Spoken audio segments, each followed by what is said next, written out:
ஒரு நாள் 30 நாளைக்கு சாப்பாடு அங்கே கோயிலில் போடுறாங்க. சாப்பாடு போடுறீங்கன்னா அது இடத்த மாற்றி போடுறீங்கன்னா அந்த 30 நாள் வந்து அவங்க சாப்பாடு போடுற மாதிரி சாயங்காலம் அந்த இதில் கலை நிகழ்ச்சிகள் இருந்துச்சு அதெல்லாம் கொஞ்சம் குறைச்சிக்கிட்டு டெய்லி சாப்பாடு போடுறோம். ஒரு மாதம் எல்லாரும் சாப்பாடு போட்டுக்கிட்டு சூப்பர்றா அது மட்டும் நான் கொடுக்கணும். முதல் நாள் நைட்டு வந்து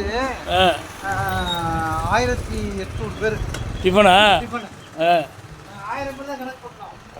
இன்னைக்கு எங்கள் அன்பு கூட்டு தலைவர் இருறா இன்னைக்கு எங்கள் அன்பு கூட்டு கௌரவ தலைவர் லயன் ரத்னா அவர்களுடைய ஸ்பான்சரு அவங்க தான் உணவு கொடுக்குறாங்க. பங்களிப்பு நல்லபடியாக இருக்கணும், நீண்ட ஆயுளோடு இருக்கணும்னு சொல்லி கடவுள் பிரார்த்தனை பண்ணிக்கோங்க. ஓகே.